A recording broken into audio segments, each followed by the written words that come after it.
Address by H.E. Muhammadu Buhari, President of the Federal Republic of Nigeria, on the cumulative lockdown order of Lagos and Ogun states as well as the Federal Capital Territory on COVID-19 pandemic at the State House, Abuja.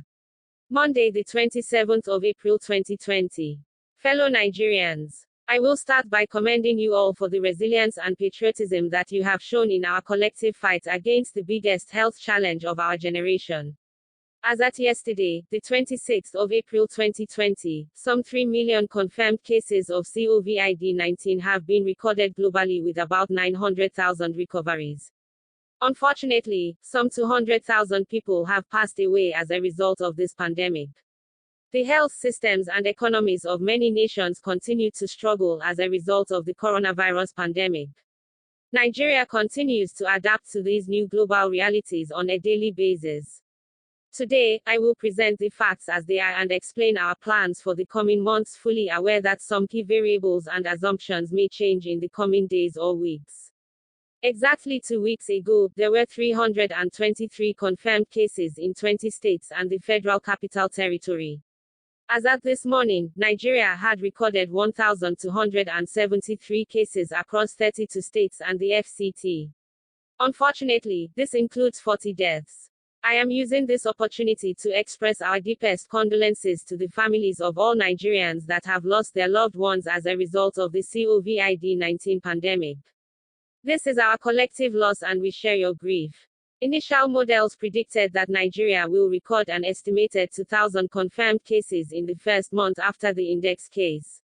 This means that despite the increase in the number of confirmed cases recorded in the past 2 weeks, the measures we have put in place thus far have yielded positive outcomes against the projections. The proportion of cases imported from other countries has reduced to only 19% of new cases, showing that our border closures yielded positive results. These are mostly fellow Nigerians returning through our land borders. We will continue to enforce land border arrival protocols as part of the containment strategy. Today, the Nigeria Center for Disease Control (NCDC) has accredited 15 laboratories across the country with an aggregate capacity to undertake 2,500 tests per day across the country.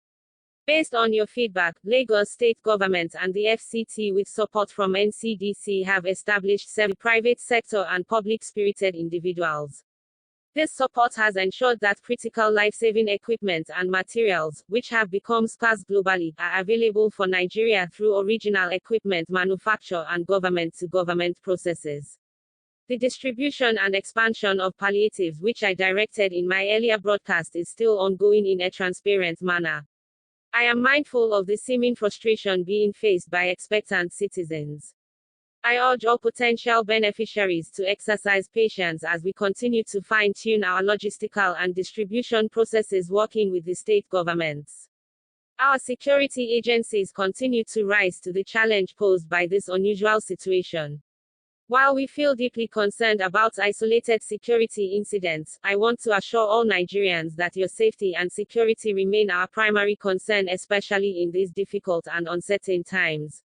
As we focus on protecting lives and properties, we will not tolerate any human rights abuses by our security agencies. The few reported incidences are regrettable, and I want to assure you that the culprits will be brought to justice.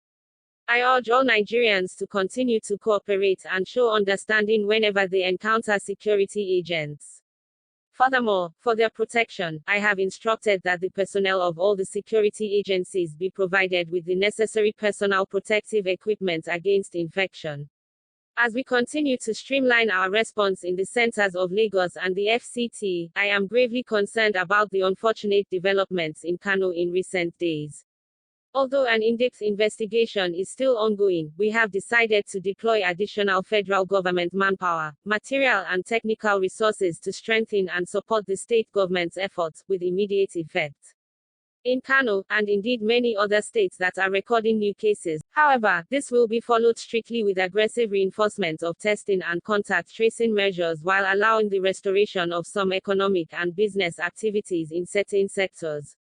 Furthermore, new nationwide measures are to be introduced as follows. There will be an overnight curfew from 8 p.m. to 6 a.m. This means all movements will be prohibited during this period except for essential services. There will be a ban on non-essential interstate passenger travel until further notice.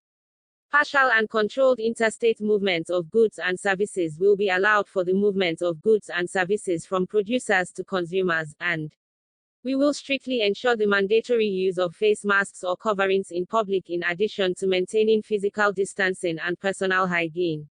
Furthermore, the restrictions on social and religious gatherings shall remain in place. State governments, corporate organizations and philanthropists are encouraged to support the production of cloth masks for citizens. For the avoidance of doubt, the lockdown in the FCT, Lagos and Ogun states shall remain in place until these new ones come into effect on Monday, the 4th of May 2020. The Presidential Task Force shall provide sector-specific details to allow for preparations by governments, businesses and institutions. In respect to the above guidelines, state governors may choose to adapt and expand based on their unique circumstances provided they maintain alignment with the guidelines issued above. To support our businesses and traders, the monetary and fiscal authorities shall deploy all the necessary provisions needed for production to continue and thus jobs restored. These revised guidelines will not apply to Kano State. With regards to Kano, I have directed the enforcement of a total lockdown for a period of 2 weeks effective immediately. The federal government shall deploy all the necessary human, material and technical resources to support the state in controlling and containing the pandemic and preventing the risk of further spread to neighboring states. I wish to once again commend the frontline workers across the country who, on a daily basis, risk everything to ensure we win this fight. For those who got infected in the line of duty, rest assured that government will do all it takes to support you and your families during this exceedingly difficult period. I will also take this opportunity to assure you all that your safety